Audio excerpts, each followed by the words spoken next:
Ya, pertama tentu sebagai Menteri Kebudayaan Republik Indonesia, saya mengucapkan bela sungkawa pada keluarga almarhum Bang Rey Saetapi, seorang seniman, budayawan, sosok yang saya kira lengkap ya, yang saya kenal juga sudah cukup lama. Saya kenal beliau tuh di awal tahun 90-an, waktu itu masih ada Oncor Studio, baru-baru berdiri, sehingga saya sering kali datang hampir setiap minggu ke rumah beliau. Dan juga pernah sama-sama juga waktu itu di Rusia tahun 1996. Dan Bang Rey juga waktu itu menyaksikan saya juga bicara di Moscow State University, jadi saya sering jalan waktu itu di Rusia bareng beliau.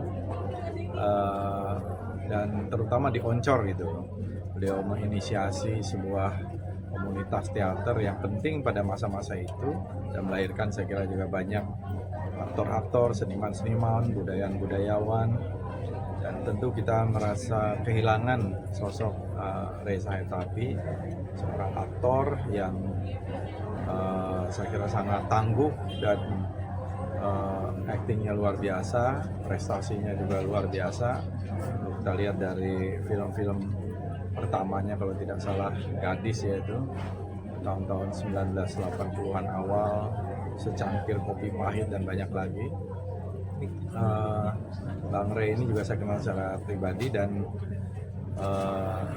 ya tentu kita merasa kehilangan ya. Mudah-mudahan amal ibadah beliau diterima di sisi Tuhan Yang Maha Kuasa, Allah Subhanahu wa Ta'ala. Dan putra ini putra yang bungsu, tapi nggak ada yang jadi aktor ya? Ada? Nggak ada. Aduh. Cucunya paling jadi Jadi seniman, film, iya. Anaknya Giska ya. Iya. Giska juga saya kenal dari kecil. Ya, dari ini kalau ini Pak Yudi Krisnandi ya, omnya mereka. Dulu tempatnya Oncor Studio, sekarang jadi rumahnya Pak Yudi Krisnandi. Ya kan?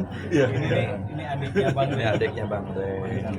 Bapak dulu dengan historis yang cukup lama kenalan dengan mengenal sosok Bang Rey ini. Berarti nanti apakah industri kebudayaan seperti apakah kehilangan dengan sosok? Ya, kita sangat kehilangan ya, karena beliau memang karena sakit ya. Kita berharap memang banyaklah penerusnya, dan beliau juga banyak memberi inspirasi saya kira, karena tentu karena karya-karya beliau di film akan menjadi abadi ya, dengan aktingnya dan lain-lain yang terekam, saya kira masih akan bisa dilihat oleh generasi-generasi selanjutnya selama puluhan tahun yang akan datang, ratusan tahun yang akan datang ya. Mudah-mudahan Bang Rey ini bisa terus memberi inspirasi dari paling tidak dari film-filmnya yang ditinggalkan oleh beliau banyak ya, termasuk film Sang Kiai ya, itu ketika menjadi kiai. Oh, itu bukan Bang Rey ya, yang di beberapa film lah ya, yang Senja di mana apa? Manado. Senjakala di Manado. Senjakala di Manado yang terakhir itu kalau tidak salah. Tapi kalau Bang Rey banyak yang di film yang The Raid ya. The Raid itu juga jadi tokoh antagonis yang luar biasa. Ya, kita merasa kehilangan sekali sosok Bang Rey, orang yang sebenarnya sangat kreatif dan sangat mengagungkan konsep Nusantara. Ya, itu kalau setiap kali ngobrol dulu selalu ngobrol tentang konsep Nusantara. Jadi bagaimana Nusantara itu kekuatan konsepnya itulah yang mempersatukan kita. Pak, ini kan Bang Rey meninggal karena riwayat penyakit. Beberapa waktu lalu juga Mas Flar juga turut meninggal karena riwayat penyakit. Apa ke depan akan ada atensi dari Kementerian Budaya untuk memperhatikan para kesehatan para seniman film ini?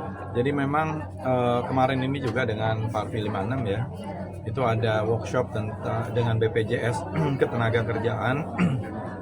Dan kita berharap memang banyak yang mungkin tidak aware ada BPJS Kesehatan, banyak yang tahu, tapi BPJS Ketenagakerjaan juga saya kira penting. bagaimana kesejahteraan, termasuk jika terjadi hal-hal yang terkait dengan kecelakaan kerja, bahkan wafat dan sebagainya, itu bisa juga dibantu oleh BPJS Ketenagakerjaan. Kita ingin ada kesehatan kerja termasuk di dunia film, walaupun kalau Bang Rey ya karena ada penyakit yang sudah lama diderita ya, diabetes kalau tidak salah, gula, penyakit gula. Ini memang penyakit yang banyak sekali dulu disebut sebagai ya ibu dari segala macam penyakit itu ya, karena dampaknya ke berbagai organ-organ tubuh yang lain ya. Saya kira kita memang sangat penting menjaga kesehatan kita, terutama kalau terkait dengan film itu jam kerja juga sangat penting. Seringkali kan diforsir untuk syuting dan lain-lain yang waktunya kadang-kadang melebihi jam kerja. Itu yang membuat kadang-kadang badan kita mungkin dipaksa gitu. Meskipun ini tidak ada hubungannya, tetapi kita punya perhatian lah. Itu aspirasi dari para karyawan film, dari aktor ya, yang saya kira ini harus menjadi kesepakatan bersama dengan produser, selalu memperhatikan kesehatan kerja dari seluruh kru film juga, dan juga dari para insan perfilman, termasuk jam kerja di dalam pengambilan film dan sebagainya. Terima kasih. Terima kasih.